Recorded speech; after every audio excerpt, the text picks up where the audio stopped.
सर्वांना रामकृष्ण हरी, जय हरी. खऱ्या अर्थानं आजचा जो दिवस आहे हा अत्यंत भाग्याचा दिवस असं म्हटलं तर काही वावगं ठरणार नाही.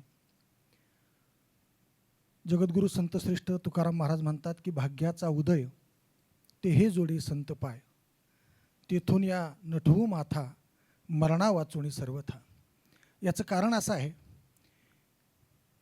की ज्या साखरे घराण्यांनी संपूर्ण मानव जातीवरच नवे नवे तर वारकरी संप्रदायावर अनंत उपकार असे केलेले आहेत, अशा साखरे घराण्यातील एक विद्वत तत्वज्ञ ज्यांचा वेदांताचा खूप अभ्यास आहे, जिज्ञासू आहेत, साधक आहेत, नम्र आहेत, असं अत्यंत अष्टपैलू असणारं व्यक्तिमत्व म्हणजे आज ज्यांची मुलाखत या ठिकाणी आपण श्रवण करणार आहात, आमचं आदरस्थान हृदयस्थान प्रातस्मरणीय असणारे डॉक्टर ॲडव्होकेट यशोधन महाराज साखरे.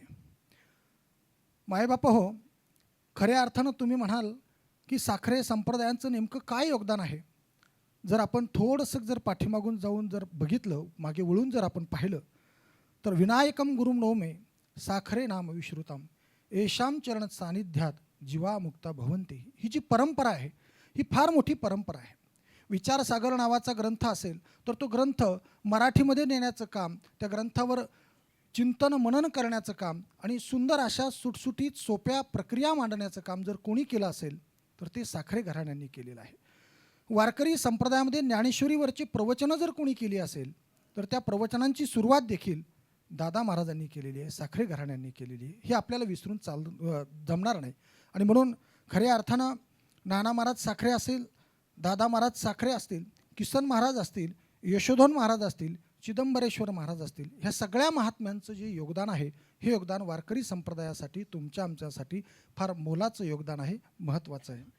आणि म्हणून महाराजांचे वडील आपण जर बघितले तर अत्यंत अभ्यासू अशा वृत्तीचे होते.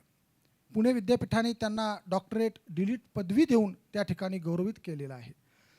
त्याचबरोबर 135 ग्रंथ किसन महाराजांच्या नावावर त्या ठिकाणी आहेत.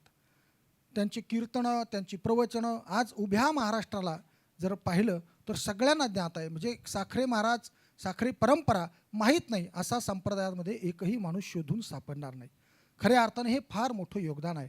आणि अगदी त्यांच्याच पावलावर पाऊल ठेवून आज ज्यांच्याकडं प्रति किसन महाराज म्हणून, प्रति नाना महाराज म्हणून, प्रति दादा महाराज म्हणून उभा महाराष्ट्र बघतोय, सगळ्यांचं जे हृदयस्थान आहे, जे साधक हृदय सम्राट आहे असं म्हटलं तर काही वावगं ठरणार नाही. आजचे यशोधन महाराज साखरे कीर्तनाच्या प्रवचनाच्या माध्यमातून त्यांनी या ठिकाणी उभ्या महाराष्ट्रामध्ये जागृती करण्याचं काम केलेलं आहे. ज्या वेळेला कोरोनाचा काळ होता त्यावेळेला साधक आश्रमामध्ये दररोज चालणारे विचारसागराचे पाठ आजही बंद नाही आणि कोरोनाच्या काळातही बंद नव्हते. कारण ते ऑनलाईन पद्धतीने आम्ही स्वतः आदरणीय कुमावत सर असो, मी असो किंवा महाराष्ट्रातले अनेक जे साधक वर्ग आहे ते पाठ त्या ठिकाणी श्रवण करत होतं. आणि आजही यूट्यूबवर जर आपण पाहिलं तर यशोधन महाराज अनेक ठिकाणी व्याख्यानं दिलेले आहेत. याचबरोबर नासदीय सूत्र असेल, भजगोविंदम असेल, अनेक प्रकारच्या मुलाखती असेल आणि फक्त अध्यात्म क्षेत्रामध्येच नाही तर कॉलेजमध्ये जाऊन महाविद्यालयीन तरुण तरुणींनासुद्धा मार्गदर्शन करण्याचं काम आदरणीय महाराज या ठिकाणी करतात. म्हणून असं अलौकिक महत्त्व असणारे आदरणीय महाराज आज आपल्याला मुलाखतीसाठी त्यांनी या ठिकाणी वेळ दिलेला आहे. खऱ्या अर्थानं ही जी गर्दी, महाराज तुम्हाला सांगू इच्छितो की गर्दी या ठिकाणी जी जमलेली आहे आपला आणि गुरुवर्य महाराजांचा फार मोठा साधक वर्ग जालना जिल्ह्यामध्ये आहे. मुद्दामून आवर्जून जर नामोल्लेखच करायचा असेल तर ज्ञानेश्वर महाराज दुसाणे असतील, आपल्या जालन्यामध्ये अर्जुन महाराज सुराशे असतील, सगळे सुराशे महाराज मंडळी जे आहेत हे सगळे आपले साधक मंडळी आहेत. आणि म्हणून ही प्रेरणा जी आहे ही प्रेरणा आपल्यामुळेच अध्यात्मामध्ये या ठिकाणी जालना जिल्ह्याला मिळालेली असं म्हटलं तर काही वावगं ठरणार नाही. म्हणून आज आम्ही या ठिकाणी आपल्या येण्यानं भाग्यवान झालेलो आहोत. एक कवी असं म्हणतो की महाराज आपण आलात, तुमचं प्रेम आणि माया लाभणं याहून अधिक भाग्य आमचं नाही. तुमचं प्रेम आणि माया लाभणं याहून अधिक भाग्य आमचं नाही.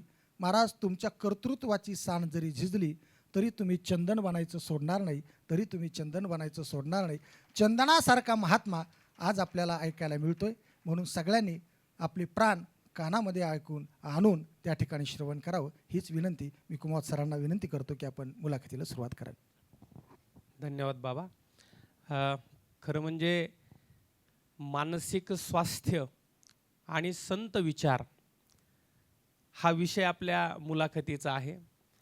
10 ऑक्टोबर रोजी जागतिक मानसिक आरोग्य दिन असतो. त्यानिमित्ताने मानसशास्त्राचे विभाग प्रमुख आमच्या डॉक्टर देवरे मॅडम यांच्या नेतृत्वाखाली आम्ही फार मोठा कार्यक्रम केला. कारण आज संत साहित्य आणि मानसिक स्वास्थ्य या विचारावर विचार करण्यापूर्वी मानसिक आरोग्याची स्थिती ही अतिशय चिंताजनक आहे. पूर्वीच्या काळी ती कशी होती माहीत नाही, पण कोरोनानंतर आकडेवारी जर आपण वर्ल्ड हेल्थ ऑर्गनायझेशनचं पाहिले तर अतिशय भयानक आकडेवारी आहे. दर 8 व्यक्तींमागं 1 व्यक्ती मनोरुग्ण आहे आणि 15% प्रौढ हे आज मानसिक रुग्ण आहेत.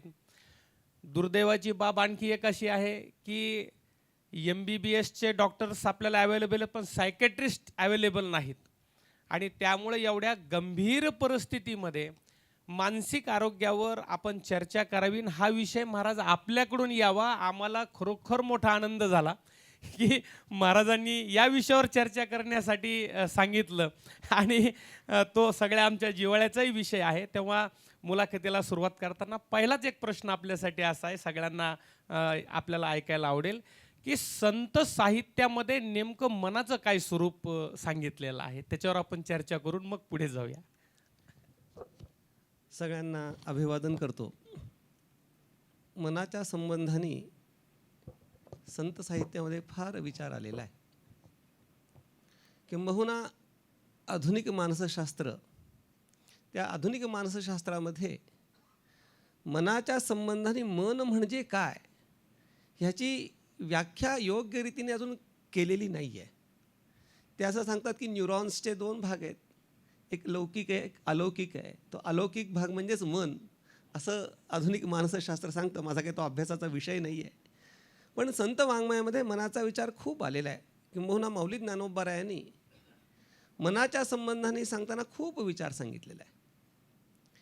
वाया मन हे नाव एरवी कल्पनाचे सावेव.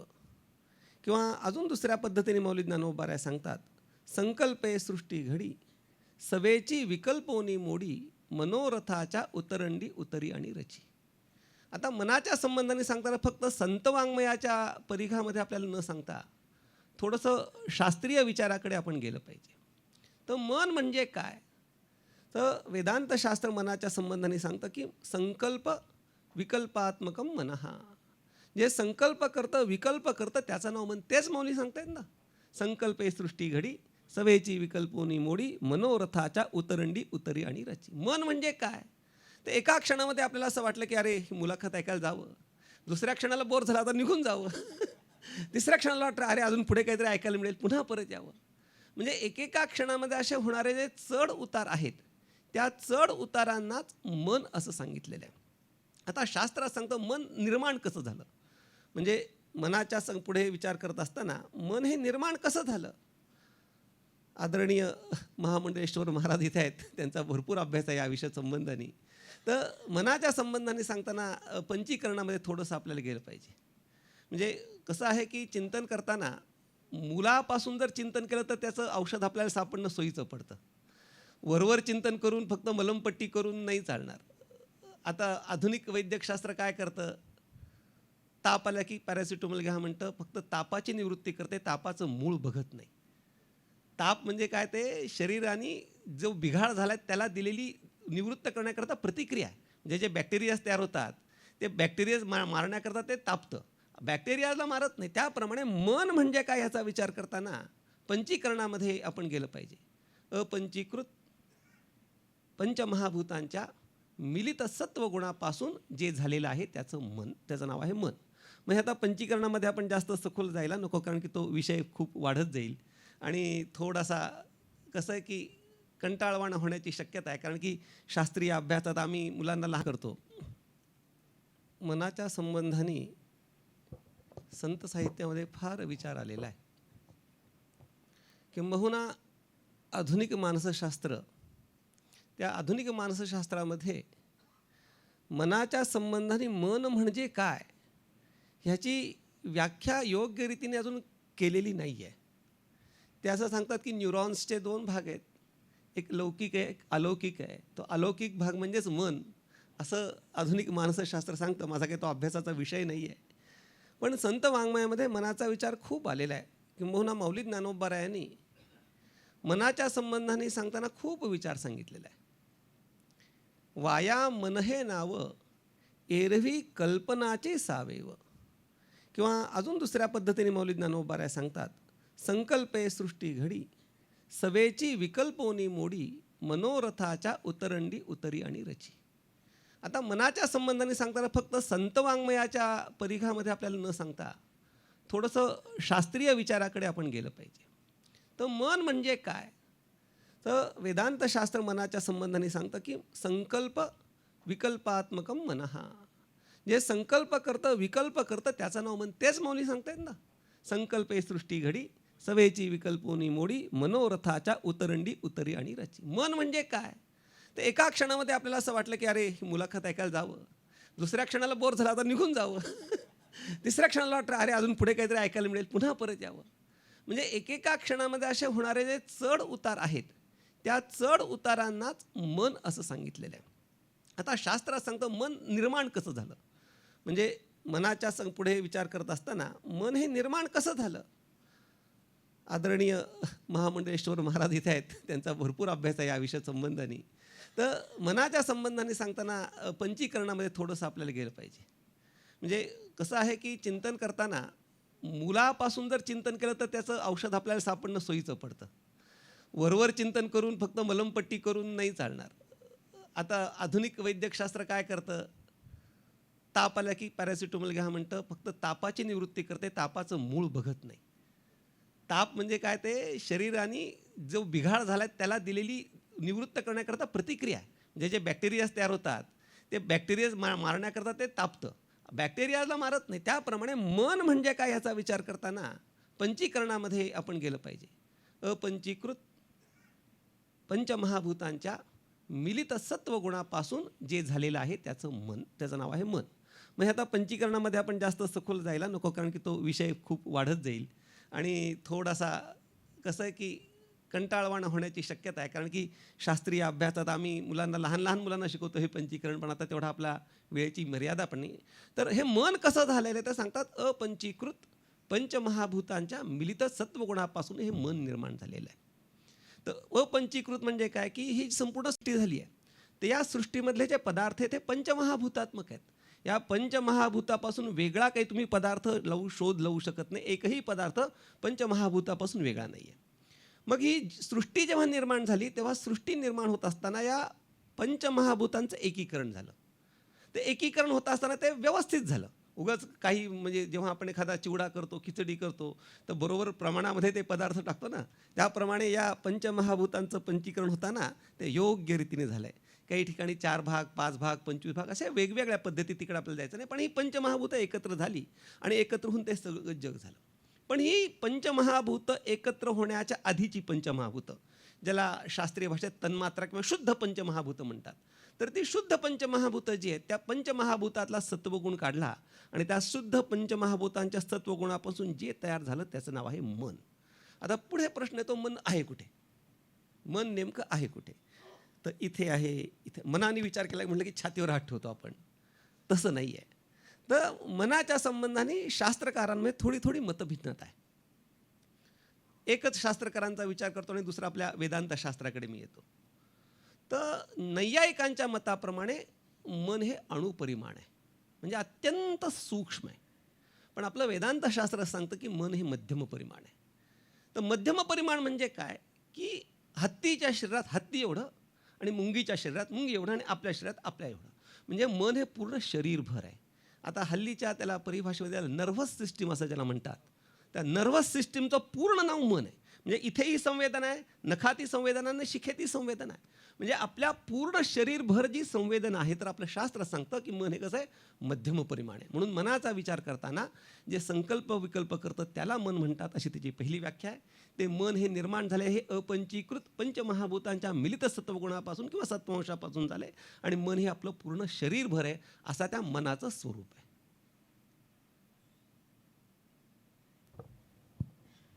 खूप सुंदर असं आपण मनाची व्याख्या या ठिकाणी केलेली आहे. आता संत वाङ्मयामध्ये जे मन आलेलं आहे, तर नेमकं आणि मानसशास्त्रामध्ये ज्याला मानसिक स्वास्थ्य, आता मगाशी सरही आपण बोलताना म्हटलं की मानसिक स्वास्थ्याचा फार मोठा प्रश्न आजच्या युगामध्ये त्या ठिकाणी निर्माण झालेला आहे. तर आपल्या दृष्टीनं मानसिक स्वास्थ्य म्हणजे नेमकं काय? मानसिक स्वास्थ्य म्हणजे काय, याविषयी बराच विचार सांगण्यासारखा आहे. आता 2-3 प्रकारांनी त्या विषयी आपल्याला सांगता येण्यासारखे मानसिक स्वास्थ्यामध्ये. पहिली गोष्ट आहे, मनाची चंचलता जर खूप वाढली, मनाचा वेग जर खूप वाढला, तर त्या मनाच्या अतिवेगामुळे मन आपलं अस्वस्थ होतं. किंबहुना मनाच्या स्वभावाच्या संबंधाने चंचलम ही मनः कृष्ण प्रमाथी बलव दृढम, आणि त्याचा निग्रह करणं वायुरिव सुदुष्करम असं भगवान सांगतात. म्हणून मानसिक स्वास्थ्य म्हणजे काय, तर आता वेदांत शास्त्राच्या दृष्टीने थोडंसं मानसिक स्वास्थ्याच्या संबंधाने सांगतो. आणि तुमच्या माझ्या बाबतीतही तेच आहे. म्हणजे तुम्ही असाल अपवाद, पण मी तरी त्याला अपवाद नाही. श्रोत्यांपैकी कोणी अधिकारी असू शकेल.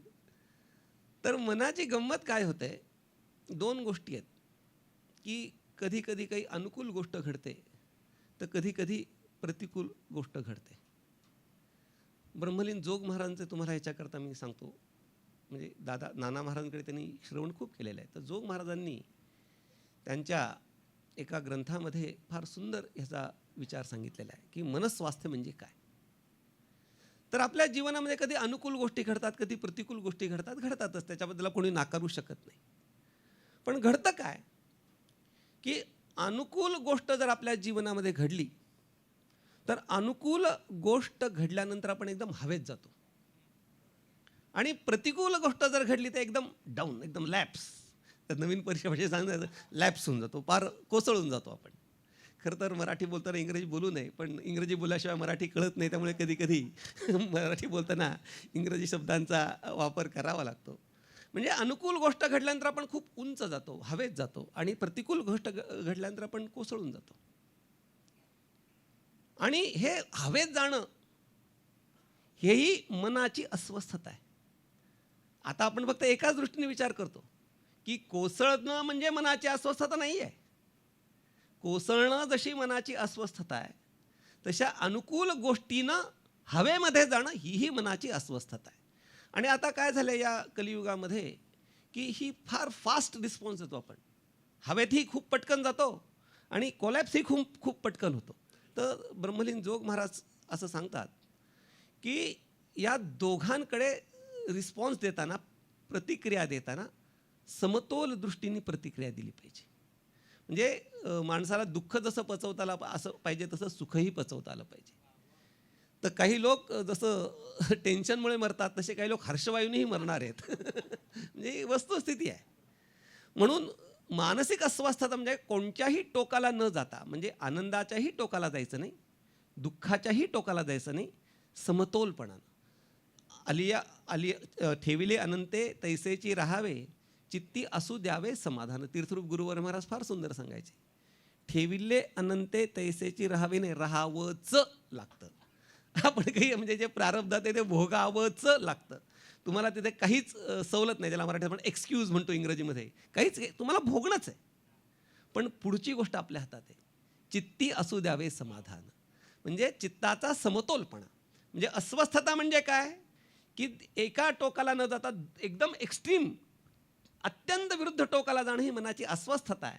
आणि दोघांनाही समतोल दृष्टीने बघणं, याचं नाव आहे मानसिक स्वास्थ्य. आणि वेदांतशास्त्र काय शिकवतं की अनुकूल परिस्थितीमध्ये अथवा प्रतिकूल परिस्थितीमध्ये मनाचा समतोल बिघडू न देणं.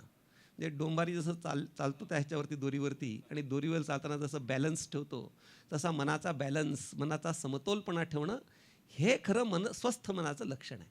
आता मलाही घडतं तसं, आनंद होतो, कधी दुःख होतं, प्रत्येकाला घडतं. पण हे घडल्यानंतर आपला त्या क्षणाला तर आपण काही करू शकत नाही, पण पुढच्या क्षणाला आपण विचार केला पाहिजे की आपण कुठेतरी वाहत चाललोय बरं का, थांबलं पाहिजे.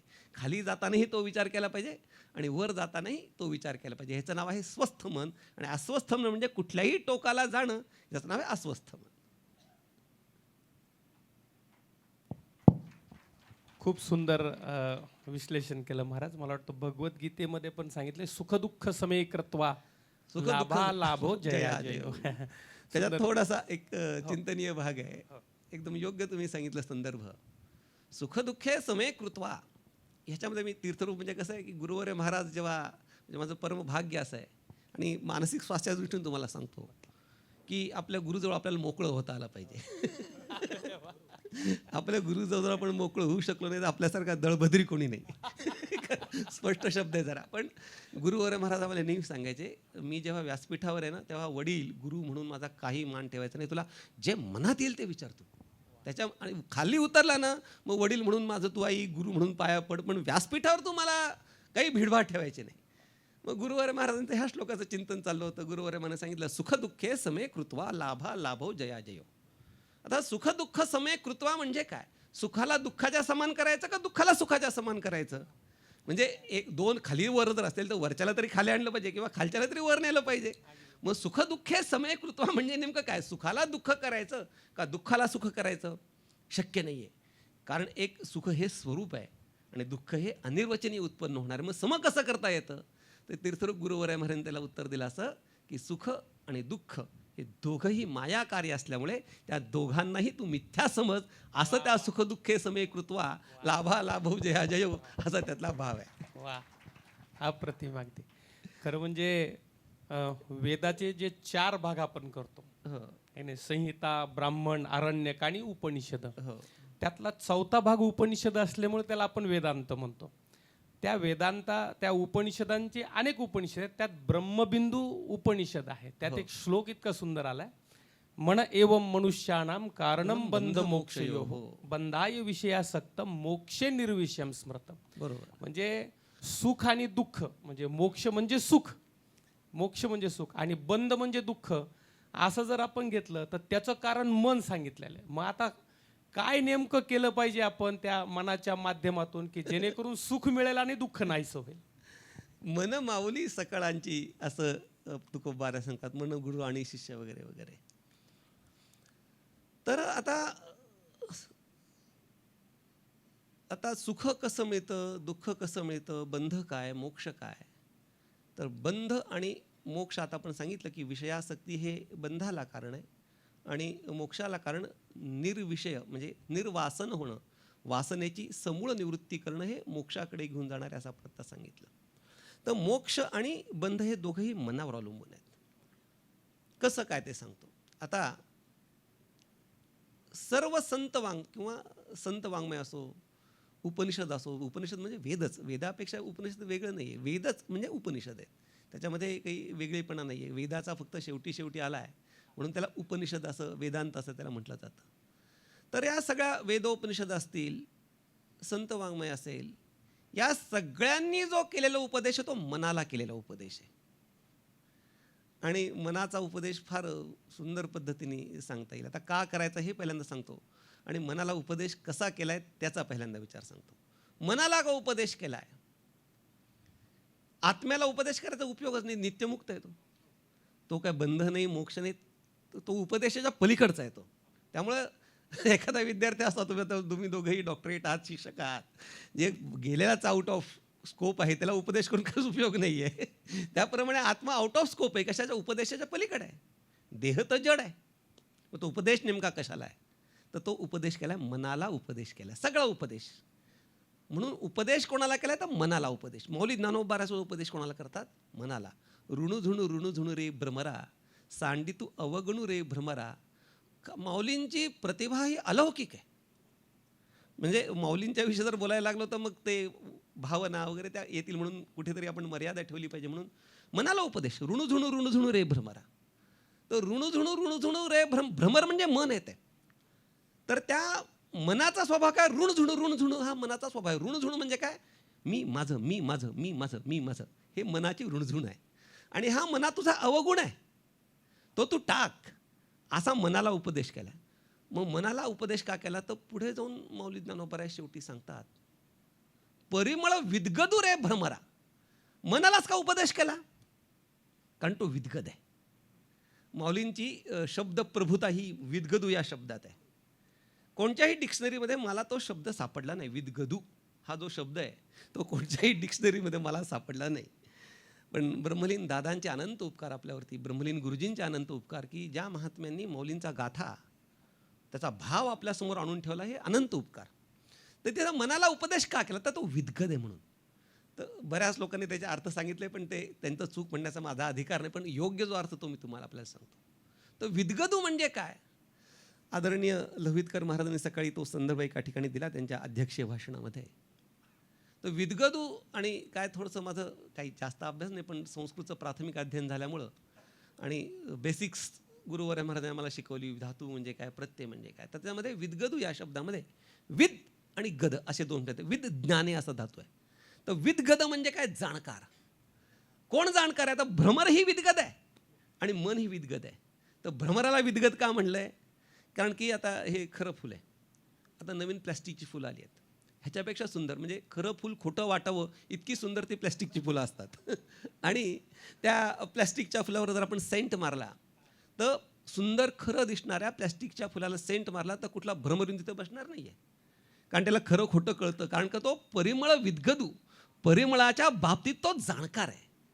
त्याप्रमाणे हे मन सुद्धा परमेश्वराच्या जाणण्याबाबतीत जाणकार आहे, म्हणून मनाला उपदेश केलेला आहे. म्हणून मनाचा स्वभाव चंचल हा मनाचा स्वभाव आहे. पुन्हा त्या मनामध्ये चंचलता सोडून परब्रह्म स्वरूपाच्या ठिकाणी बाप रखुमादेवरू शेवटी सांगतात, तू स्वस्वरूपी स्थिर हो. म्हणजे माऊली सुद्धा मनाला उपदेश करतात. आणि आणि मनाला काय गंमत आहे, की मनाला बळजबरी करून चालत नाही, मनाच्या कलाकलाने जायला लागतं. पती पत्नीमध्ये जर आपलं नातं चांगलं राहावं असं वाटत असेल तर कलाकलाने एकमेकांच्या घ्यावं लागतं. ते त्याप्रमाणे मनाला उपदेश करताना कलाकलांनी करायला लागतो. मी नाही सांगत, तुकोबाराय सांगतात. किंबहुना तो तुकोबारायांचं सांगतो. आता तुम्ही सगळे वेदांताचे अभ्यासक आहात, तर मोक्षाकडे जायचं आपल्याला, पण मनापासून आपण आता सुटला नाही पाहिजे. म्हणजे कीर्तनकार कसा मूळ पालुपदावर आला पाहिजे. वाहवत वाहवत गेला आणि कुठे गेला आणि कुठे काय नाही, आपण जायचं मोक्षाकडे. आणि मनाच्या माध्यमातून मोक्षाकडे कसं जायचं. तर मनाच्या संबंधाने आपल्या शास्त्रामध्ये जी शमाधी षटक संपत्ती सांगितलेली आहे, त्या शमाधी षटक संपत्तीमध्ये पहिले शम आणि पुढे दम. म्हणजे शास्त्रकारांनी ती शब्दरचना करताना किती विचार केला आहे. म्हणजे शब्दच जर तुम्हाला कळला ना तो, कारण आता गुरुवर्य महाराज असतील, तर गुरुवर्य महाराजांनी नेहमी आम्हाला सांगितलं, तुम्ही तत्त्वज्ञानाचा विचार करण्याच्या पूर्वी शब्दाचा विचार करा. आता परीक्षेमध्ये प्रश्न जर आपण नीट वाचला तर त्याच्यातच उत्तर असतं, पण आपण प्रश्नच नीट वाचतो आणि उत्तर लिहायची घाई करतो. त्यामुळे पहिल्यांदा प्रश्न नीट वाचला पाहिजे. त्याप्रमाणे मूळ शब्दाच्या गाभ्याकडे जर आपण गेलो तर तत्वविचाराची गरज पडते कधी कधी, पण तिथपर्यंत त्याची गरजच नाही. तर आता हे शमाधी षटक संपत्तीमध्ये दोन सांगितले, की शम आणि दम. तर दम या शब्दाचा अर्थ आहे इंद्रिय निग्रह. ते दम हा शब्द दमनापासून, दमन, दमन म्हणजे दम, दम भरणं वेगळं आणि दमन करणं वेगळं आहे. तर पोलीस दमन करतात, दमन करतात म्हणजे निग्रहाने बळजबरीने करतात ते. तर इंद्रियांचा असं आहे की इंद्रियांचं आपण दमन करू शकतो, बळजबरी इंद्रियांना करू शकतो. समजा आता मी ठरवलं इथनं उठायचंच नाही, कितीही पाय दुखू दे, इथंच बसायचं, असं जर बसणार नाही मी, वेळ झाली की जाणार आहे, काही चिंता करू नका. तर दमन म्हणजे इथंच बसायचंच मी हट्टाने ठरवलं तर होऊ शकतं. म्हणून इंद्रियांना बळजबरी केलेली चालते. जी पंच इंद्रिय आहेत, कर्मेंद्रियांना, तर कर्मेंद्रियांना बळजबरी केलेली चालते, पण मनाला बळजबरी केलेली चालत नाही. म्हणून मन शमन आहे. शमन म्हणजे शांत, शांत करत एकाला बळजबरी चालते आणि मनाला मात्र बळजबरी. शमन म्हणजे काय, शांत करणं. म्हणून मनाला बळजबरी चालणार नाही. आता मी सांगितलं आपला कार्यक्रम संपला की ते उजवा कोपरा आहे ना, तिथं कोणी बघायचं नाही, तसंच बाहेर पडायचं, असं जर मी सांगितलं, तुम्ही जाणार नाही, पण तुमच्या मनात तरी येईल तिथं जायचं. म्हणजे मग मनाची गंमत अशी आहे की जे सांगितलं ना ते करत नाही. म्हणून मनाच्या कलाकलांनी गेलं पाहिजे आपण. म्हणजे मनाला बळजबरी करायची नाही, मनाच्या कलेनं म्हणजे मनाला शांत करून. शमन म्हणजे बघा, तिथं दम इथं शम नाही. आता व्याख्या आपल्याला पाठ करायला लागतात. हे जर आपल्या लक्षात आलं तर पाठ करायची गरजच नाही ना. मनाला काय करायचं, शांतपणे त्याच्या कलाकलांनी जायचं. तुकोबाराय सांगतात त्या मनाला पंढरपूरच्या वारीला जायचं. मग तुकोबाराय मनाला म्हणले चला पंढरपूरला. मन म्हणलं मी नाही येत. मग तुकोबाराय म्हणले की अरे चल ना बाबा, असं नको करूस. मना ऐक करी म्हणे मी जाईन पंढरी, उभा भीमा तरी देखे न सावळा. मनाच्या कलाकलाने सांगतात. मग तिथे गेल्यावर म्हणतात आता कोठे धावे मन तुझे चरण देखल्या, भाग गेला शीण गेला. पण तिथपर्यंत नेताना त्याच्या कलानी नेलं पाहिजे. म्हणून मना एक करीत. समर्थ रामदास स्वामींचा आता उल्लेख झाला. समर्थ रामदास स्वामी मना सज्जना भक्तिपंथेची जावे, तरी श्रीहरी पावी देतो स्वभावे. सज्जन आहे का मन हो? मनासारखं दुर्जन कोणीच नाहीये. मग तरी तुको समर्थ रामदास स्वामी म्हणाला काय म्हणतात, मना सज्जना, हे सज्जन म्हणा तुष्ट तू दुर्जन न्यायाने. म्हणजे मनाला सज्जन म्हटल्याशिवाय ते मन ऐकणार नाही. म्हणून त्या मनाला सज्जना, गुरुवर महाराजांचा आवडता शब्द होता, सज्जन ये बाबा. म्हणजे कोणी आला की गुरुवर म्हणे सज्जना ये बस इथे, तर मनाला सज्जन नाही म्हणत आहेत. तर मनाला सज्जन का म्हणतात, त्या मनाच्या कलाकलाने जायचं. म्हणून हा सगळा उपदेश कोणाला आहे तर मनाला उपदेश आहे. म्हणून त्याच्या कलाकलानं आपल्याला त्या मनाला त्या चैतन्यापर्यंत घेऊन जायचं आहे. हा म्हणजे मनाला चैतन्यापर्यंत घेऊन जाऊन मनाला चैतन्य स्वरूप करणं म्हणजेच मोक्ष आहे.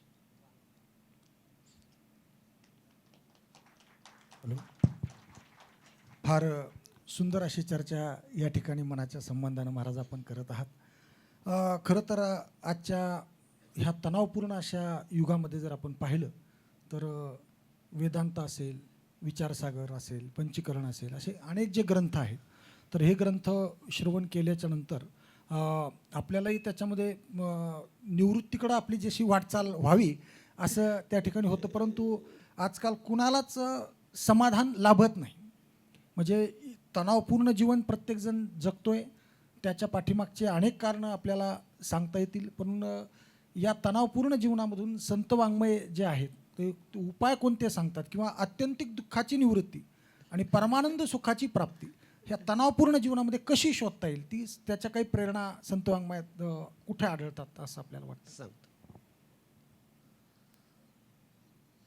आता अनेक गोष्टी आधुनिक मानसशास्त्र, संत वाङ्मयाच्या दृष्टीने आपल्याला विचार करण्यासारख्या आहेत. तर 2-3 गोष्टी अत्यंत महत्त्वाच्या. आता एक लौकिक गोष्ट सांगतो आणि मग आपण संत वाङ्मयाकडे जाऊ. मन कुठेतरी मोकळं करता आलं पाहिजे. सगळ्यात महत्त्वाची गोष्ट, मन मोकळं करता आलं पाहिजे. असा एक तरी खांदा आपल्या आयुष्यात पाहिजे की ज्याच्यावर आपण डोकं ठेवून रडू शकतो. असा एक तरी खांदा आपल्या आयुष्यात असला पाहिजे. आणि दुर्दैव असं आहे की तसा खांदा आता राहिलेला नाही. हे दुर्दैव आहे. आता तुम्ही सगळे मोठे लोक आहात. जग आता आपला तेवढा मोठा अधिकार नाही, पण समजतात लोक, आपल्याला चांगलं समजतात. आपण चांगले आहोत का नाही.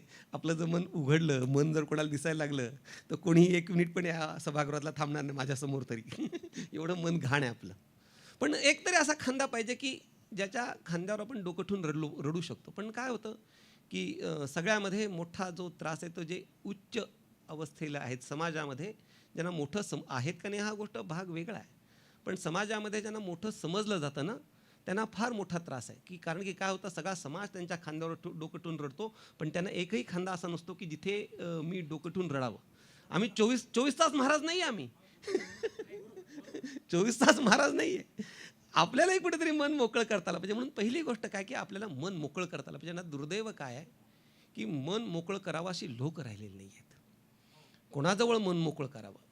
आणि मन मोकळं करताना आपण जर खरं बोललो, आता ते नाही सांगत दृष्टांत, एक विशिष्ट धर्माचा तो दृष्टांत म्हणून मी जास्त विस्तार नाही करत, त्याच्यात जात नाही. माझ्या हे सांगावं असं वाटतंय पण नाही सांगणार मी, काही मर्यादात स्थानाच्या. म्हणून काय होतं की आपण मन एखाद्याजवळ मोकळं करतो, पण ज्याच्याजवळ मन मोकळं करतो तो माणूस आपण त्याच्याजवळ केलेल्या गोष्टींचा दुरुपयोग करतो. हे दुर्दैव आहे. म्हणजे आपण एखाद्याच्या जवळ सांगायचं की मला असं एकाविषयी वाटतंय, तो त्याला जो सांगणार अरे हा मला असं म्हटला, हे दुर्दैव आहे. म्हणजे पहिली गंमत अशी झाली की या कलियुगामध्ये आपण कोणाजवळ मन मोकळं करावं असं कोणी लोक राहिलेले नाही आहेत. आपले आईवडील असतील, आपले बंधू असतील, कुणीतरी आपल्या आयुष्यात असं पाहिजे की जिथे आपण मन मोकळेपणानं सांगू शकतो. एखादा मित्र तरी असावा. किंबहुना तुम्हाला सांगतो की आपल्या वारकरी संप्रदायामध्येही मन न मोकळं करता आल्यामुळे अनेक मोठे मोठे लोकांना आपण गमावून बसलो. म्हणजे संप्रदायामध्ये सुद्धा गमावून बसलो, धार्मिक क्षेत्रातही अनेक लोकांना गमावून बसलो. का तर ॲट दॅट पोझिशन त्यांना मन मोकळं करायला कोणी नाहीच आहे, कोणीच सापडत नाही. सामान्य माणसाकडे मन मोकळं करावं तर हा आपल्यासारखाच आहे. म्हणजे आपल्या मोठेपणाचे, महाराजपणाचे, शहाणपणाचे बूट, चपला, कपडे कुठेतरी उतरवले पाहिजेत. आपल्या आईजवळ, आपल्या पत्नीजवळ, आपल्या मित्राजवळ कुठेतरी आपण महाराजपणा सोडला पाहिजे. हे आपल्याकरता, माझ्या स्वतः करता येते. म्हणजे मन मोकळं आपल्याला कुठेतरी करता आलं पाहिजे. हा पहिला भाग आहे. आणि या ताणतणावाच्या जीवनामध्ये जगताना माऊलींचाच अभंग आहे. मन हे राम झाले, मन हे राम झाले, प्रवृत्ती ग्रासोनी कैसे निवृत्तीसी आले. नामभक्ती सगळ्यांवरचा रामबाण उपाय, ऑल इन वन नामभक्ती आहे. म्हणजे या ताणतणावामध्ये जर आपल्याला सगळ्याचा समतोल साधून आनंदानं जगायचं असेल तर मन हे राम झाले, मन हे राम झाले, प्रवृत्ती ग्रासोनी कैसे निवृत्तीसे आले. मौली ज्ञानोबा फार सुंदर सांगतात. म्हणजे सुंदर सांगतात, सांगण्याचा अधिकार पण काय त्यांचं मोठेपणा सांगणार. मौलींचं वैभव फार मोठं आहे, फार. म्हणजे तुम्हाला एक सांगतो महत्त्वाची गोष्ट की परवाच मी सांगितलं की गाथा आपल्याशी बोलली पाहिजे. माऊली नाही बोलणार आपल्याला, कारण ते नाथ महाराजांची तेवढी आपली एवढी योग्यता नाही आहे. म्हणजे नाथ महाराजांशी माऊली बोलले कारण ती तेवढी अधिकार त्यांचा नाथ महाराजांचा, पण आपल्यात नाही तेवढा अधिकार. म्हणून आपल्याला जर मानसिक स्वास्थ्य त्या जगन्नाथ स्वामी नयन पथगामी भव तुमे, श्रीमदाद्य शंकराचार्य जगन्नाथाला प्रार्थना करतायत, तू नयन पथगामी व्हावं माझं, अशी कोणाला प्रार्थना जगन्नाथाला करतात. मग त्याप्रमाणे आपल्याला आपल्या जीवनामध्ये जर मानसिक स्वास्थ्य पाहिजे असेल तर मौलींची गाथा, ज्ञानेश्वरी, भगवद्गीता या आपल्या नयनपथगामी झाल्या पाहिजेत. म्हणजे आपल्या आयुष्यामध्ये आपल्याला वाट दाखवणाऱ्या त्या झाल्या पाहिजेत. म्हणजे त्या आपल्याशी बोलले पाहिजेत. कोण? भगवद्गीता, ज्ञानेश्वरी आपल्याशी बोलली पाहिजे. म्हणून हे करण्याकरता काय, भगवंताचं नामस्मरण हे अत्यंत महत्त्वाचं आहे. मन हे राम झाले. आत्ताच सरांनी सांगितलं रामराज्य वगैरे, तर ती थोडासा वेगळा आहे विषय. पण राम झाले म्हणजे काय, रामस्वरूप झाले. राम म्हणजे काय, ब्रह्मस्वरूप झालं. तर मन ब्रह्मस्वरूप का झालं, तर भगवंताचं नाव मी घेतलं. त्या भगवंताच्या नामाचा महिमा एवढा आहे की मनाचा मनपणा गेला, मन हे रामरूप झालं. ते मानसासी केले देशोधडी, असं मौली ज्ञानोबा एका अभंगाला सांगतात की मनाला मी देशोधडीला लावलं. तर देशोधडी लावणं काही हे चांगलं नाही आहे, पण माऊली सांगतात मी मनाला देशोधडीला लावलं. तर मनाला देशोधडीला लावणं म्हणजे काय, म्हणजे आता मोक्षाकडे आपल्याला जायचं. तर देशोधडीला मनाला लावायचं म्हणजे नेमकं काय करायचं, तर मनाचा मन म्हणजे काय, आता आपण व्याख्या केली की संकल्प विकल्प करणं हे मन. त्याला इंग्रजीमध्ये नवीन 4 फोल्ड्स म्हणतात. म्हणजे मन, बुद्धी, चित्त, अहंकार, हे 4 फोल्ड्स आहेत. किंवा आता आपल्या चतुष्ट आहे. तर आपल्या ह्याच्यामध्ये सांगायचं झालं तर मन एकच आहे, अंतःकरण एकच आहे, पण जे काम करतं त्याच्याप्रमाणे त्याला, आता तुम्ही इथे आहात महाराज झाला, उद्या तुम्ही शिकवायला लागला सर झाला, म्हणजे आहात तुम्ही तेच, पण जे कार्य करता त्याच्यानुसार त्याला ते नाव दिलं जातं. तर त्याप्रमाणे अंतःकरण तेच आहे, पण अंतःकरण काय काम करतं त्याच्यावरती त्याला मन म्हटलं जातं. कधी निश्चयात्मिका वृत्ती बुद्धी, संकल्प विकल्पात्मकं मनम, चिंतन करतं ते चित्त, आणि अहंकरोती ती अभिमान, असं त्या ठिकाणी सांगितलेलं आहे. तर मनाचा देशोधडीला लावणं किंवा मनाचा मनपणा निवृत्त करणं म्हणजे काय, तर मनाचं स्वरूप काय. म्हणजे आता मनाला जर, आता कसं आहे की एखाद्याला जर फसवायचं असेल तर स्वरूप कळलं पाहिजे, सुधारायचं असेल तरी स्वरूप कळलं पाहिजे, आणि फसवायचं असेल तरी स्वरूप कळलं पाहिजे. आता मनाला संपवायचं आहे, मग मनाचं स्वरूप काय आहे की संकल्प विकल्प करणं म्हणजेच मन. आणि मनाला देशोधडीला लावणं म्हणजे मनाचं संकल्प विकल्प करणं थांबवणं, त्याला निश्चल करणं, याचं नाव आहे मनाला देशोधडीला लावायचं. म्हणून मन हे राम झाले. तर मन हे राम झाले म्हणजे काय, तर मन हे ब्रह्मरूप झालं. आता ते कसं करायचं त्याच्याविषयी अनेक मार्ग आहेत. आता मी सांगितला नामभक्ती हा एक मार्ग आहे. म्हणजे नामभक्ती हा एक मार्ग आहे. दुसरा भक्ती, भगवत भक्ती हा दुसरा मार्ग आहे. आणि तिसरा मार्ग आहे योगाभ्यास. तर योगशास्त्र त्याचं मूळ प्रयोजनच काय आहे? तर योगशास्त्राचं प्रवृत्तीनिमित्त सांगताना महर्षी पतंजली सांगतात, योगस्तु चित्तवृत्ती निरोधा. मन हे चंचल आहे, मन हे पळणार आहे, आणि त्या पळणाऱ्या मनाला शांत करणं हाच काय आहे? योग आहे. आणि त्याला दुसरा मार्ग सांगतात, ईश्वर प्रणिधानाद्वा. आणि मनाला जर मनाची अस्वस्थता तुम्हाला जर दूर करायची असेल तर त्याच्याकरता तुम्ही भगवत भक्ती करा. आणि त्याच्या पुढचा भाग सांगतो तुम्हाला की तुम्हाला मनामध्ये वाईट विचार येऊ नये असं वाटत असेल तर निष्काम कर्म करा, असं भगवद्गीतेनं सर्व संत वाङ्मयाने सांगितलेलं आहे. आता 2-3 गोष्टी सांगण्यासारख्या आहेत. पहिली गोष्ट आहे सिम्पथी, दुसरी गोष्ट आहे एम्पथी, आणि तिसरी गोष्ट आहे अल्ट्रिझम. या 3 गोष्टींचा विचार या मनाबाबतीत करणं गरजेचं आहे. तर सिम्पथीपेक्षा पुढे एम्पथी थोडं एम्पथी म्हणजे सहवेदना. सहवेदना म्हणजे तुका म्हणे सुख पराविया सुखे, अमृत हे मुखे सर्वतसे, किंवा दुखवी आणिकाच्या दुःखे. इकडे आपल्याला जायचं, म्हणजे मनाला स्वस्थ करण्याकरता कुठे जायचं आहे? ही सहवेदना आपल्या ठिकाणी असली पाहिजे, एम्पथी. ती एम्पथी जर आपल्याकडे असेल तर ती आपल्याला मनस्वास्थ्याला मदत करणारी. आणि एक सांगितलं अल्ट्रिझम. अल्ट्रिझम म्हणजे काय की प्रत्युपकार निरपेक्षतेने केलेला जो उपकार, त्याचं नाव आहे अल्ट्रिझम. म्हणजे आधुनिक शास्त्र सांगतं की म्हणजे निष्काम कर्म. तर म्हणजे एखाद्याला जर आपण मदत करतो, कशी करतो? त्याने मला काहीतरी दिलं पाहिजे, निदान थँक्यू तरी म्हटलं पाहिजे एवढं तरी आपल्या मनामध्ये भावना असते.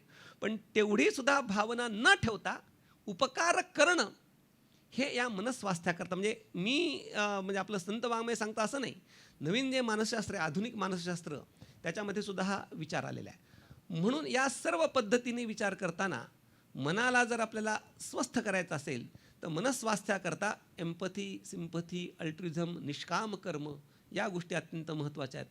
त्या मन हे राम झाले, मन हे राम झाले या अभंगामध्ये शेवटी मौली ज्ञानोबा राय सांगतात, बाप रखुमा देवीरू विठ्ठले, माझे मी पण हरवले.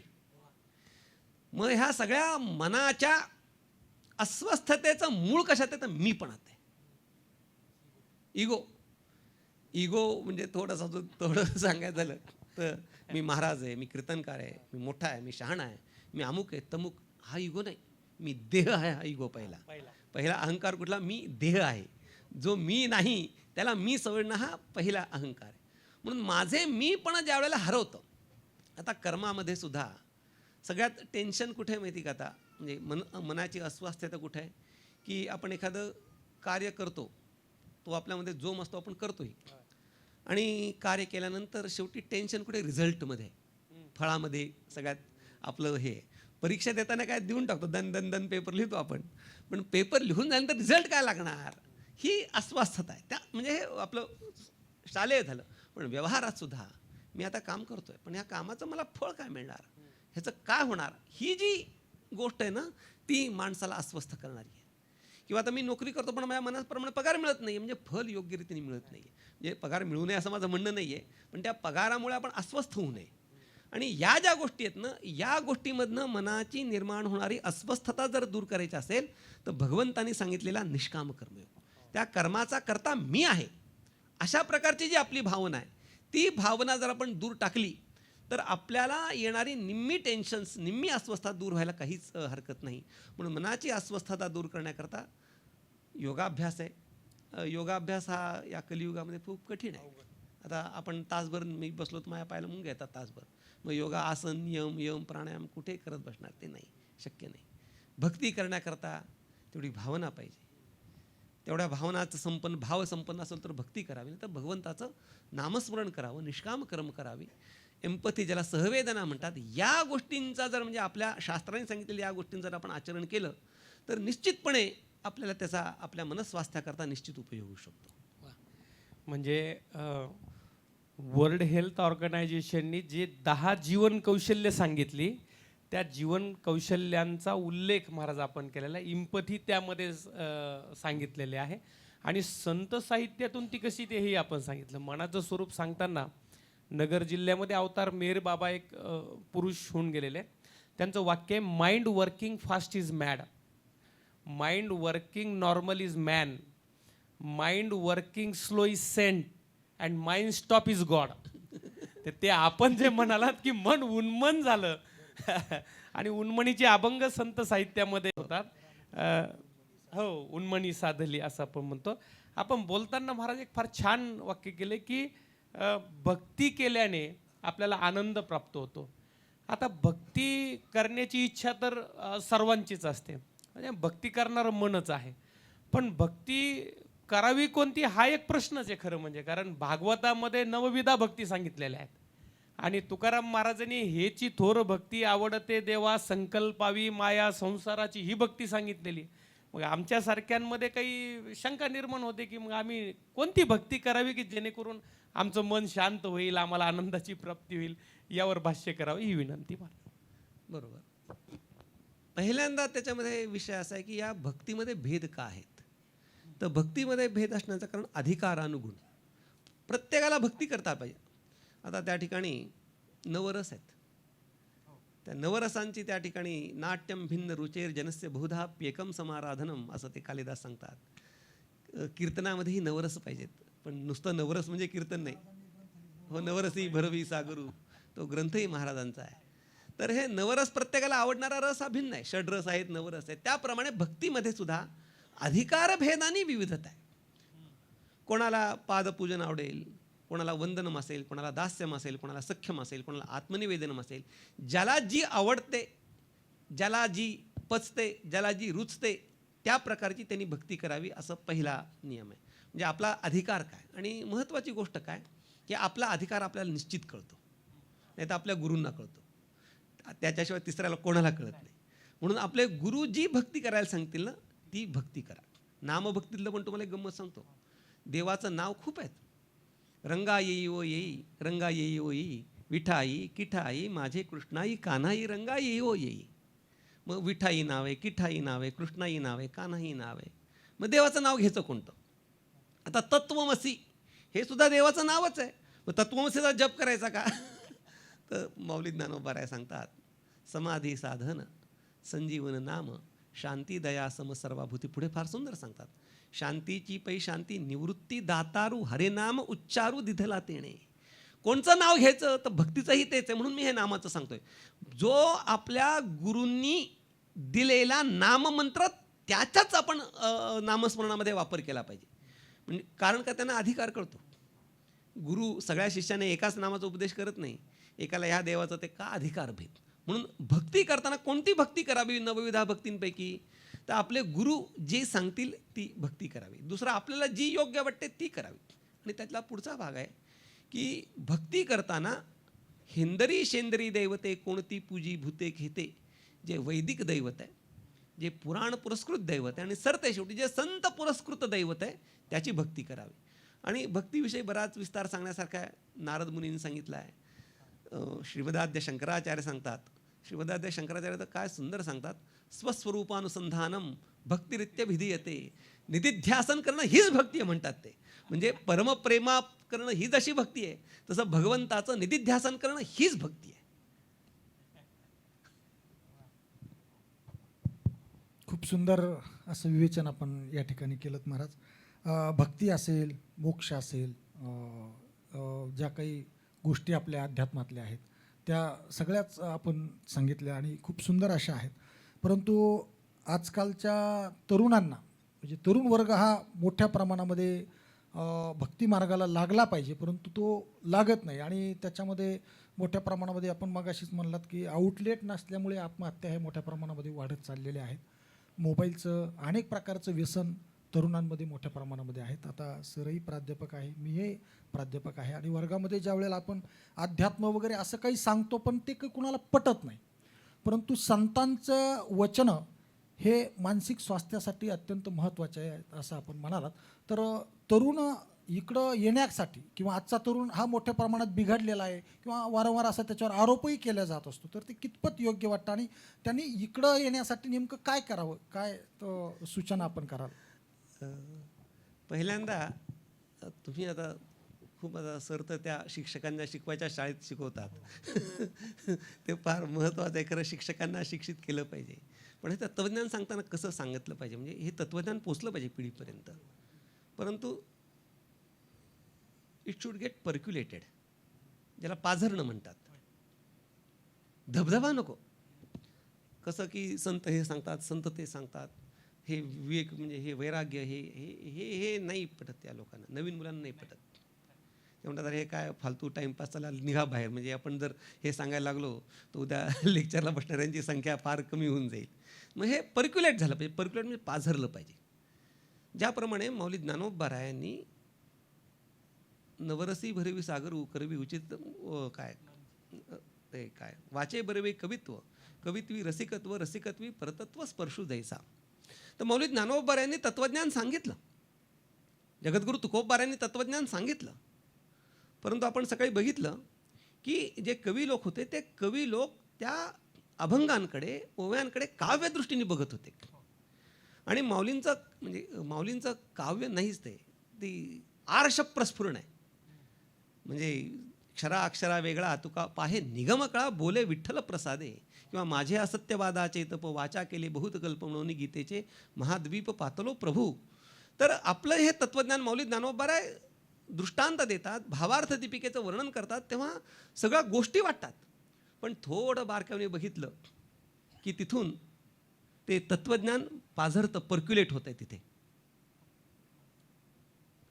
पाझरते तत्त्वज्ञान. त्याप्रमाणे आपण जेव्हा मुलांना या नवीन तत्त्वज्ञान सांगतो तेव्हा तत्त्वज्ञानाच्या परिभाषेत सांगितलं नाही पाहिजे. गुरुवार महाराजांचा कथाविहार नावाचा ग्रंथ आहे, गोष्ट आहे, पण गोष्टीत काहीतरी तत्त्व आहे. मग हळूहळू असं पर्क्युलेट करत, म्हणजे एकदम तत्त्वज्ञानाचा मारा न करता व्यावहारिक उदाहरणं, अरे तू असं कर, त्याचं म्हणजे वस्तू महात्म्य ज्ञानजन्य भक्तीमध्ये प्रवृत्त होण्याकरता म्हणजे वस्तू महात्म्य ज्ञान पाहिजे. म्हणून जाणते नाही गुरु भजीचे, गुरुचं भजन जाणत्याने गुरु भजन केलं पाहिजे. एक दृष्टांत सांगतो आपल्याला. तर आपल्या आश्रमामध्ये ब्रह्मलीन तात्या महाराज होते. तर ब्रह्मलीन तात्या महाराज हे मेडिकल म्हणजे इंग्रजांचे डॉक्टर होते. सेकंड वर्ल्ड वॉरमध्ये पूर्ण युरोपामध्ये वैद्यकीय सेवा देण्याचं त्यांनी काम केलं. फार मोठे महात्मा, म्हणजे त्यांच्यासारखा महात्मा आपल्या या संप्रदायाला लाभला, आपलं काहीतरी म्हणजे संप्रदायाचं दैव आहे. तर एकदा काय झालं की आपल्या आश्रमामध्ये एक झाड होतं. त्या एक शेतकरी, पूर्वी आपला आश्रम जंगलात होता, आता ते सगळं लोक जवळ आले, आम्ही लोकांजवळ नाही गेलो, लोक जवळ आले. मग ते एक झाड होतं आश्रमाच्या दारात, आणि ते खूप औषधी झाड होतं. आणि एक गुराखी पाणी प्यायला आश्रमात यायचे ते जनावर राखणारे. तो एक गुराखी यायचा आणि आलं की ते तुडवायचा आणि जायचा, तुडवायचा आणि जायचा, असं ते करायचं. तात्यानं म्हणले अरे तुडवत जाऊ नको रे बाबा, काय तुला एवढं कळतं का नाही. तरी त्यांनी काय सोडलं. मग दुसऱ्या वेळी बोला, अरे हे झाड असं आहे की या झाडाची जर पान खाल्लं तर हे होतं, साल खाल्ली तर हे होतं, वास जर घेतला तर म्हणले क्षयरोग निवृत्त होतो. एवढं सांगितलं, तुडवू नको वगैरे काहीच सांगितलं नाही.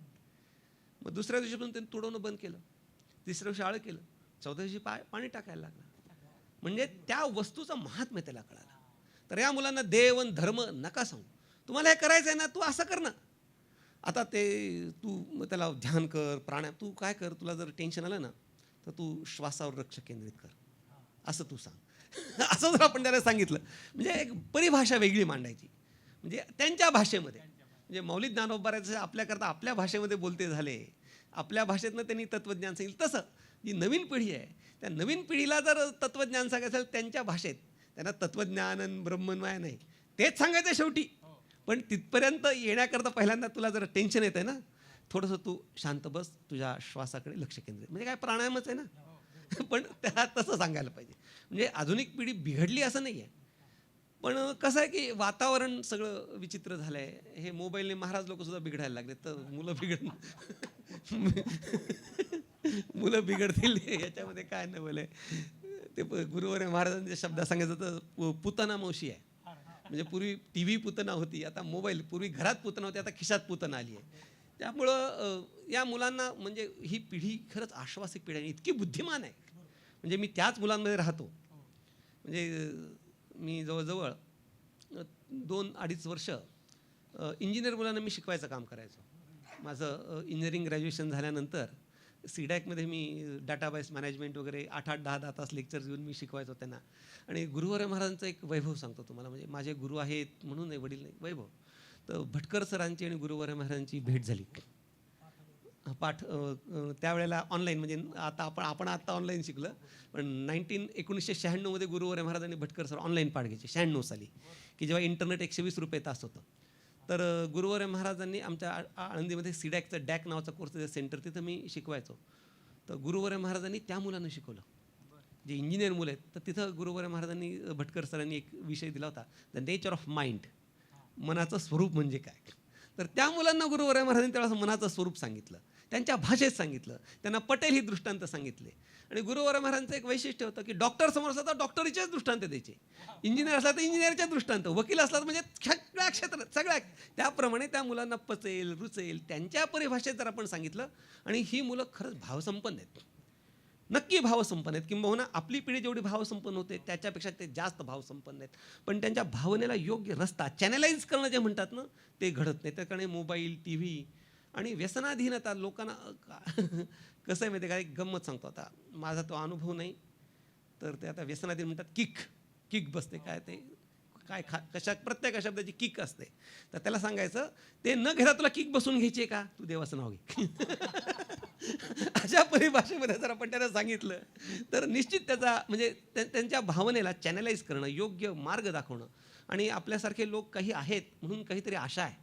म्हणजे या शिक्षण क्षेत्रामध्ये बाबाजी असतील किंवा आपण असाल, तर काही लोक असे आहेत की कसं आहे की तुम्ही या संप्रदायाचे पाईक आहात आणि शिक्षक झालात, ही महत्त्वाची गोष्ट आहे. तिकडच्या शिक्षकांना या संप्रदायाचं पाईक बनवणं अवघड आहे. पण तुम्ही या संप्रदायाचे पाईक आहात, तुमच्या मुळापासून हे संस्कार आहेत आणि त्या क्षेत्रामध्ये तुम्ही आहात. तर हा प्रयत्न तुमच्यासारख्या, मीही त्याला जबाबदार आहे. आता म्हणजे आता एक मी सांगितलं, एक आता माझा विचार आहे की ते पटेल, जेवढे कीर्तनकार आहात तर प्रत्येक कीर्तनकारांनी आपल्या शाळेमध्ये जाऊन, जो आता शिक्षण क्षेत्रामध्ये माऊलींचं वाङ्मय नाही, संत वाङ्मय नाही आहे, फार कमी, एक कविता म्हणून तिथं शिकवतात. मला एक म्हणणं आहे, पण किती लोक ऐकतील माहीत नाही, तर कीर्तनकारांनी अभंग शिकवला पाहिजे जाऊन तिथं त्या शाळेत. निदान आपल्या शाळेत, तुम्ही ज्या शाळेत शिकलाय ना, तर 10वीच्या वर्गाला तो अभंग एक शिकवा ना. असं जर आपण केलं तर तुमच्यासारखे काही लोक आहेत जे खरंच या संप्रदायाचे पाईक आहेत, हे संस्कार तुमच्यावरती आहेत. आणि नुसतं संस्कार असून चालणे, तुम्ही तसे वागणारे आहात. आणि कसं आहे की वडील जे जे करीती तया नाव धर्म ठेविती, येरही आचरती सामान्य सकळ यद्यदा आचरती. सर, आपण खूप सुंदर म्हणालात की कीर्तनकारांनी त्या ठिकाणी कविता वगैरे शिकवली पाहिजे. बऱ्याचदा असं होतं की आता कोणत्याही अभंगामध्ये प्रवेश करायचा असेल तर त्याला अनुबंध चतुष्टय, अधिकारी, प्रयोजन वगैरे हे सर्व गोष्टी त्याला माहीत असणं अत्यंत गरजेचं काम आहे. नाहीतर त्याचा अर्थही तो फार वेगळा घेतो. की जसं आपण म्हणालात की ठेविले अनंते तैसेची राहावे मगाशी आपल्या बोलण्यामध्ये, तर बऱ्याचदा याचा उपहासात्मक दृष्टीनं लोक म्हणतात ठेविले अनंते तैसेची राहावे, चित्ती असू द्यावे समाधान, म्हणजे संतांनी सांगितलं काहीच करायचं नाही. बऱ्याचदा त्याचा अर्थही असा होतो. ते गप्प सांगता, आमच्या आश्रमात एक बोर्ड लावला आहे, जिथली वस्तू तिथे ठेवा. म्हणजे जिथे ओरिजिनल जागेवर आहे तिथे ठेवा. मग मुलं काय म्हणतात, जिथं पडली तिथंच ठेवा. आता त्याच्याकरता तुम्हाला उपाय सांगतो मी. आता तुम्ही शासनामध्ये आहात तर हा उपाय तुम्ही करा. प्रत्येक, आता तुम्ही ह्याला QR कोड दिलेला आहे, प्रत्येक कवितेला QR कोड दिला आहे. ते कसं करावं की जे खरेच अभ्यासक आहेत, तर त्या अभंगावरचं एक कीर्तन त्या सर्व्हरवरती रेकॉर्ड करून अपलोड करावं आणि त्या कीर्तनाचा QR कोड त्या पानावरती द्यावा. म्हणजे तो QR कोड स्कॅन केला की त्या मुलाला त्या अभंगावरचं कीर्तन ऐकायला येईल. असं काहीतरी केलं म्हणजे नवीन टेक्नॉलॉजी जी आहे ना, त्या टेक्नॉलॉजीचा आपण कुठनं कसं काय वापर करू शकू, तो आपण निश्चित, म्हणजे प्रत्येक टेक्नॉलॉजी इतकी सुंदर आहे. आता माझा एक नवीन प्रकल्प चालू आहे. आजच सकाळी मी चर्चा केली की बोट, म्हणजे कसं की आता हे ChatGPT आहे, तर ChatGPT जेव्हा तुम्हाला उत्तर देतं ते बोट म्हणतात, त्याची विचार करण्याची पद्धती.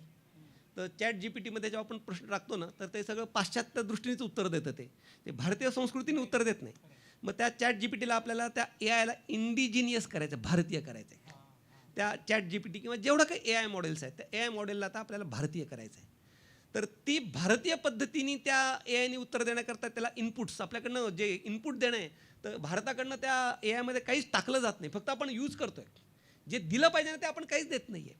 म्हणून त्या AIला भारतीय संस्कृतीचं इनपुट देण्याकरता आता माझा प्रयत्न चालू आहे. आता साधकाने वागावं कसं ह्याच्याकरता पहिला एक ठाण्याच्या आमच्या एक मॅडम आहेत, पटवर्धन म्हणून, तर त्या माझ्या मागे लागल्यात, ही करा करा करा. पण दुर्दैव असं आहे की ते कीर्तन प्रवचनाला नाही म्हणता येत नाही, ते बळजबरी जावंही लागतं. आणि अशी महत्त्वाची जी चिरस्थायी कामं आहेत ते नाही त्याच्यामुळे होत. तर चिरंजीव पद जे आहे, तर साधकाला जगावं कसं असा जर प्रश्न कोणी विचारला तर त्या चिरंजीव पद काय उत्तर देईल AIच्या माध्यमातून. त्या पद्धतीने त्याला उत्तर मिळावं अशा पद्धतीचा आता एक प्रकल्प राबवतो आमचा, तो भास्कर म्हणून मुलगा आहे. सकाळीच आम्ही रेल्वेमध्ये तास 2 तास त्याच्यावरती चर्चा करत होतो. मग या पद्धतीने आपण या तरुण पिढीसमोर गेलं पाहिजे. मनस्वास्थ्याकरता आपलं इंडिजिनियस मॉडेल काहीतरी आपण तयार केलं पाहिजे. आणि हे जर आपण तयार करू तर ही पुढची पिढी खूप आपल्यापेक्षा फार बुद्धिमान आहे, खूप विचारी आहे, खूप भावसंपन्न आहे. पण त्याला थोडंसं योग्य दिशा देण्याचं काम, आणि आपण नीट वागलं पाहिजे, कीर्तनकारांनी माझ्यासारख्यांनी नीट वागलं पाहिजे, तरच ती पुढची पिढी नीट होणार आहे. खरे अतिशय समर्पक महाराजांनी आणि ही फार महत्त्वाची गोष्ट आहे महाराज आपण जे बोलला. कारण कुठलाही प्रश्न चॅट जीपीटीला टाकला तर तो भारतीय उत्तर देत नाही, तर ते पाश्चिमात्य आहे. आणि एक आणखी यामध्ये महत्त्वाची गोष्ट अशी लक्षात आली की भारतीय अध्यात्मशास्त्र याचं मूळ काढून पाश्चात्यांनी त्यांच्या शब्दात ते मांडलं आणि त्याच्यातले बेस्ट सेलर्स बुक झाले आज.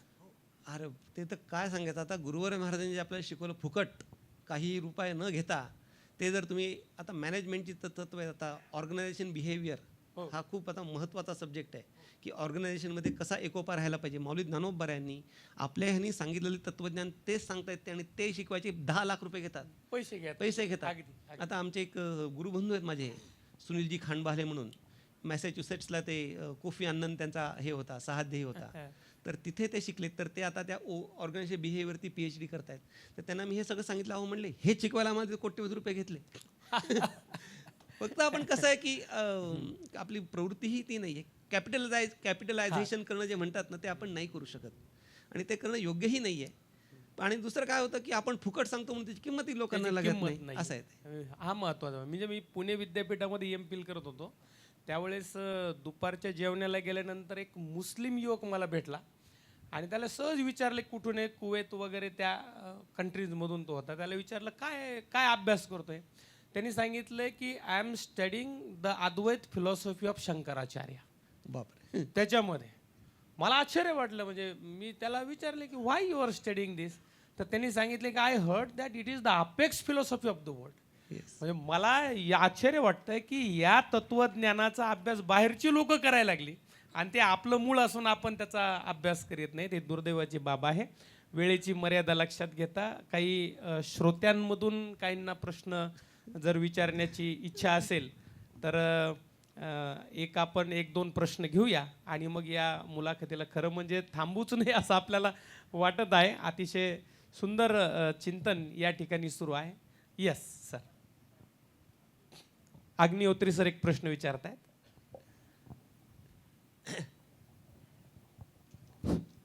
सर, मला कल्पना आहे की माझ्या बाजूला माझी पत्नी बसलेली आहे आणि ती मानसशास्त्राची आहे आणि मी भौतिकशास्त्राचा आहे. सगळ्यांची माफी मागून एक थोडासा अवघड प्रश्न विचारतो. सरांनी आत्ता एंड केलंय अद्वैत फिलॉसॉफीवर, होय की नाही? आणि आपण ह्युमन माइंड कॉन्शियसनेस या विषयावर पण बोललात. आता गंमत अशी आहे, म्हणजे मी माझ्यासारखा माणूससुद्धा कन्फ्यूज याच्यासाठी होतो आहे थोडासा या अँगलने की AIला ज्या वेळेला आपण ह्युमन माइंड कॉन्शियसनेस आणि अद्वैत फिलॉसॉफी यांचे कॉन्सेप्ट्स टाकले तर शंकराचार्य आणि रॉजर पेनरोज यांचं सॉलिड कॉम्बिनेशन AI आपल्याला देतं. पण ते वेस्टर्न पॉईंट ऑफ व्ह्यू देतं. मग आता हे एक्झॅक्टली काय करावं लागेल? हे असं करायचं आहे का की सगळ्यांनी एकदाच 140 कोटी लोकांनी AI वापरायचा आहे आणि फटाफट डेटा एंटर करायचा आहे म्हणजे त्याच्या AIच्या त्या ब्रेनमध्ये जाईल, की अजून काही त्याच्यामध्ये सोपा उपाय फक्त आम्हाला सांगा. आता सर आपण खूप सुंदर प्रश्न विचारला डॉक्टर विजय भटकर सरांचा. आणि मी एक मध्ये कठोपनिषद नावाचा एक ग्रंथ लिहिला मी. तर त्या कठोपनिषदाचं ते आपला सप्ताह होता, ते कालमर्यादेमध्ये त्याचं मुखपृष्ठ तयार करायचं होतं. तर मी ते म्हटलं कसं काय, म्हणजे ChatGPT वापरू चला. मग ते ChatGPTवरती मी ते मुखपृष्ठ तयार केलं. ते मुखपृष्ठ तयार केल्यानंतर ते ग्रीक यम आला, तो ग्रीक हा आला, असं सगळं ते ग्रीक आलं. मग मी त्याला कसं आहे ते प्रॉम्प्ट देणं म्हणतात त्याला, ते वेगवेगळे प्रॉम्प्ट देऊन हळूहळू त्याला इंडिजिनियस केलं. तर भटकर सरांना मी ते दाखवलं. तर सर म्हणले बापरे कोणत्या चित्र काढलं हे? तर सर म्हणलं ChatGPT. बापरे. तर सरांनी दिलेलं उत्तर असं आहे की AI ही एका मर्यादेपर्यंत काम करू शकतो, मानवबुद्धी एका मर्यादेपर्यंत काम करू शकते, पण योग्य मानवबुद्धी जर ए आयच्या पद्धतीने काम करेल तर बियॉन्ड ए आय आणि बियॉन्ड ह्युमन माइंड ते काम असेल. म्हणून अशा पद्धतीने ते कॉम्बिनेशन घडलं पाहिजे. आणि ह्याला इनपुट्स देताना कोणीही टाकायचं असं नाही झालं पाहिजे. योग्य माणसांनी ते इनपुट्स दिली पाहिजेत. जे अभ्यासक आहेत, ज्याला त्यातलं काही कळतं, अशाच माणसांकडनं ते इनपुट्स दिली केली पाहिजेत. नाही तर कसं आहे, जसं लर्निंग, मशीन लर्निंग हा विषय आहे. सर आता थोडंसं एक विषय बदल करून नाही सांगतो. आवश्यक आहे, कारण तुम्ही सुनील खांडबहाल यांचं नाव घेतलं ना, हो. मला असं वाटतं 2006ला मी त्यांना भेटलो होतो, ज्यावेळेला मराठी टायपिंग हा Yes, कॉन्सेप्ट sir. फारच नवीन होता. Yes yes sir yes. आणि सुनील खांडबहाल यांनी अक्षरशः क्रांती केली सर. हो सर हो. म्हणजे आय बाव हिम. येस इतका सुंदर माणूस आहे. Yes sir. आणि म्हणून त्या अनुषंगाने मला ते खूप छान वाटलं. आता भारतीय संस्कृतीचा आणि ए आयचा तुम्हाला मी हे सांगतो. आता मराठी जे आपण कोणी असाल तर संस्कृत म्हणजे एक आपल्याला प्रश्न येतो की सारांश काढा, की एक उतारा दिला असतो मोठा, त्याचं सारांश काढा. तर त्याचं सारांश काढणं हे मानवी बुद्धीचं काम आहे, ए आयचं काम नाही ते. मग ए आयकडनं जर ते करून घ्यायचं असेल तर त्या सारांश काढण्याकरता मॅथमॅटिकल मॉडेलिंग, आता आपण भौतिकशास्त्राचे अभ्यासक आहात, त्याचं आपल्याला मॅथमॅटिकल मॉडेलिंग करायला लागतं. आणि मॅथमॅटिकल मॉडेलिंग करून आपण त्याला ती इनपुट्स देऊन, मशीन लर्निंग ज्याला म्हणतात, ते मशीन लर्निंग करून त्यातनं आपण ते आउटपुट बरोबर काढू शकतो. तर ते डॉक्टर विजय भटकर सरांनी माझ्या पत्नीला 2012 साली ए आयमध्ये PhD करायला सांगितली तिला. तर तिने 12मध्ये ए आयमध्ये PhD तिने चालू केली, आर्टिफिशियल इंटेलिजन्समध्ये. तेव्हा ए आय नाव पण नव्हतं, पण भटकर सर हे क्रांतदर्शी, त्यांना पुढचं दिसायचं. ते म्हणाले की आता तू हे करशील इमेज प्रोसेसिंग, ते नको, आता तू ए आयमध्ये कर. तर त्यांनी सांगितलं की जिस्ट ज्याला म्हणतो आपण, तर कोट्यवधी पानं असतात. आता समजा खेळाचे आहेत, कोट्यवधी पानं आहेत. आता हे मोठे मोठे मंत्री लोक असतात, IAS ऑफिसर असतात, त्यांना जिस्ट पाहिजे असतं. आम्हाला एवढं वेळ नाही, थोडक्यात सांगा. तर ते जिस्ट काढणं हे मानवी बुद्धिमत्तेचं काम आहे. मग गुरुवारे महाराज, माझी पत्नी, आम्ही बसलो होतो की कसं करायचं हे, काय त्याचं मॅथमॅटिकल मॉडेलिंग कसं करायचं, कशाचं सारांश काढायचं. मग गुरुवारे महाराज आम्ही बसले असताना आमची चर्चा चालू होती. म्हणजे ब्रेन स्टॉर्मिंग ज्याला म्हणतात, अगदी मेंदूला झिंजण आणणार आहे. ते आमचे पाठ जर कधी तुम्ही आश्रमात ऐकले तर मेंदूला झिंजण येणारे पाठ चालायचे गुरुवारे महाराजांचे. तर ते कसं काढायचं, मॅथमॅटिकल मॉडेलिंग कसं करायचं. मग गुरुवारे महाराज म्हणले, अरे सोपं आहे, उपक्रमोपसंहारो अभ्यासो पुरताभ्रम अर्थवादोपपत्तीचा लिंगन तात्पर्य निर्णय. जिस्ट काढण्याकरता ही मॅथमॅटिकल मॉडेलिंग आहे. म्हणजे पूर्वमीमांसेने उपक्रम काय, उपसंहार काय, त्याची एका वाक्यात आहे, अर्थवाद काय, त्याचं ग्लोरिफिकेशन कशाचं केलं, असे ते 7 पॅरामीटर्स आहेत. त्या 7 पॅरामीटर्सलाच तुम्ही मॅथमॅटिकल मॉडेलिंग करा. म्हणजे त्याला मॅथमॅटिकल फॉर्म्युलेमध्ये बसवा. आणि त्या फॉर्म्युलेमध्ये बसून जर तुम्ही त्याला इनपुट दिले तर ते बरोबर जिस्ट काढतं. आणि माझ्या पत्नीला त्याच्यावर PhD मिळाली, सक्सेसफुल झालं हे. म्हणजे या भारतीय तत्त्वज्ञानानुसार माणसाची बुद्धिमत्ता जे करू शकतं ते मॉडेलिंग करून त्याचं जिस्ट निघू शकलं, हे भारतीय तत्त्वज्ञानाचं वैभव आहे. वा, फार सुंदर. आणखी एक शेवटचा प्रश्न घेऊ आणि मग आपण या ठिकाणी थांबूया. सर, आम्ही तमाम मंडळी या तरुण पिढीबद्दल नकारात्मक बोलत असताना आपण एकटे असे सकारात्मक बोलताय, म्हणून माझा हा प्रश्न आहे की फेथलेसनेस हा जो तरुण पिढीचा गुण आहे, म्हणजे अश्रद्धा आणि मनस्वास्थ्य याचा निश्चितच संबंध आहे. तर याच्या संबंधात आपण काय बोलाल, या फेथलेसनेस हा शब्द चुकीचा आहे. त्याचं कारण सांगतो. श्रद्धामयोयम पुरुषो योयात श्रद्धस्य एव, हा मौलिक ज्ञानोबा सांगतात. ऐसे निहा सकळू जगडंबरू निखळू श्रद्धेचाची केवळू ओतला असे. प्रत्येक जण सश्रद्ध आहे. म्हणजे फक्त त्याला श्रद्धा म्हणतात ते त्याला कळत नाही, एवढंच फक्त फरक आहे. त्यामुळे प्रत्येकजण सश्रद्ध आहे, पण त्या श्रद्धेला दिशा दिली पाहिजे. आज सकाळीच आता आम्ही एक आमची मुलं आहेत, हे उन्मेष आहे, तो आमचा अद्वैत आहे. तर ती मुलं काय करतात, मला ते करायचं होतं, म्हणजे मी टेक्नॉलॉजिकली त्याच्यात साऊंड आहे, पण वेळेचं सगळं भिकारीपणा, वेळेचा दारिद्र्य. तर ते करतात, महाराजांचे एक एक वाक्य बरोबर शोधतात, त्याची चित्र वगैरे तयार करतात आणि त्याचे क्लिप्स हे तरुणांकडे कसं द्यायचं, फेसबुक, यूट्यूब. आणि हे आपण ॲलर्जी नाही आपल्याला त्याची, म्हणजे टेक्नॉलॉजी. म्हणजे गुरुवारे महाराजांनी 1996 साली इंटरनेटवर ज्ञानेश्वरी नेली. हे यूट्यूब, फेसबुक पाहिजेच ना, पण त्याच्यातनं योग्य आपण ते दिलं पाहिजे. तर गुरुवारे महाराजांनी आज सकाळीच त्यांनी हे केलेलं आहे. तर त्याच्यामध्ये कायद्विजू श्रद्धा म्हणते यासाठी पाते जो नये किरीटी, कायद्विजू अंत्यज गोष्टी अंत्यजून हे, गंगोदक जरी जाहले ते मध्य भांडा आले तरी ते काही केल्या पेऊ नये विचारी पा. श्रद्धा योग्यच आहे, पण श्रद्धेचा मार्ग योग्य पाहिजे. गंगोदक हे शुद्धच आहे, पण गंगेचं पाणी जर दारूच्या भांड्यात आलं, आता दारूचे महापूर वाहत आहेत, तर दारूच्या भांड्यामध्ये गंगेचं पाणी पिऊन काही सांगायची आता वेळ नाही आहे. मग गंगा पवित्र आहे, पण गंगा पवित्र असली तरी दारूच्या भांड्यात आली तर ती गंगेचं पाणी स्वीकार करू नये. त्याप्रमाणे श्रद्धा ही आहेच, पण श्रद्धेला पण योग्य दिशा दिली पाहिजे. आणि श्रद्धेला योग्य दिशा कुठे श्रद्धा ठेवावी, योग्य म्हणजे श्रद्धा ठेवताना हलवोनी खुंटा हादी करावा बळकट. तुकोबाऱ्या सांगतात श्रद्धा ठेवताना खुंटा. गंमत काय, श्रद्धा ठेवतो खड्ड्यात जातो म्हणतो आपण चुकीच्या. अरे बाबा ती वेळ नाही रे. श्रद्धा ठेवण्याच्या पूर्वी हे सगळं करायला पाहिजे होतं. श्रद्धा ठेवल्यानंतर खड्ड्यात गेल्यानंतर काही उपयोग नाही आहे, मग जाणंच आहे त्याच मार्गाने. म्हणून सश्रद्ध प्रत्येक जण हे फक्त श्रद्धा ठेवताना योग्य ठिकाणी खालवणी खुंट आधी करावा बळकट अशा प्रकाराने आपण श्रद्धा ठेवली तर ही पुढची पुढे नक्कीच आश्वासक आहे आणि आपल्यापेक्षा ती मुलं चांगली तयार होतील. आता नवीन एक फॅड आहे गीता. प्रत्येक जण मला गीता समजायची का, चुकीच्या मार्गाने चुकीची गीता समजून घेत आहेत, ते अयोग्य गीता समजून घेतात. पण गीता समजून घेण्याची मुलांना इच्छा निर्माण झाली आहे ना. मग आपण कमी पडतोय, आपण समोर गेलं पाहिजे. आपल्याकडे मॅन पॉवर कमी की जी योग्य पद्धतीने गीतेचा अर्थ सांगू शकेल. एक पिढीच्या पिढी फळीच्या फळी निर्माण होण्याची गरज आहे की जी या मुलांसमोर योग्य अर्थ नेऊन सांगेल. अशी एक फळीच्या फळी जर निर्माण झाली तर निश्चितच योग्य काहीतरी होऊ शकतं. वा, खूप छान. म्हणजे चांगलं आहेच, पण चांगलं सांगणाऱ्यांची कमतरता आहे. ती जर निर्माण झालं तर निश्चित खरं म्हणजे तरुण पिढी ही चांगली, जे फार सकारात्मक आणि मनस्वास्थ्यासाठी सकारात्मकता आवश्यक आहे. महाराज आपल्या बोलण्यातूनही ते जाणवलेलं आहे. अतिशय सुंदर मनस्वास्थ्य, मानसिक आरोग्य आणि संत विचार, संतांच्या म्हणजे महाराजांच्या, आदरणीय महाराजांच्या सांगण्यावरून लक्षात आलं. आणि संतांचा अनुभव पण, म्हणजे ज्ञानेश्वर महाराजांनी बोलावं की आनंदुरे आजी आनंदुरे सबाई अभ्यंतरी अवघा परमानंदुरे.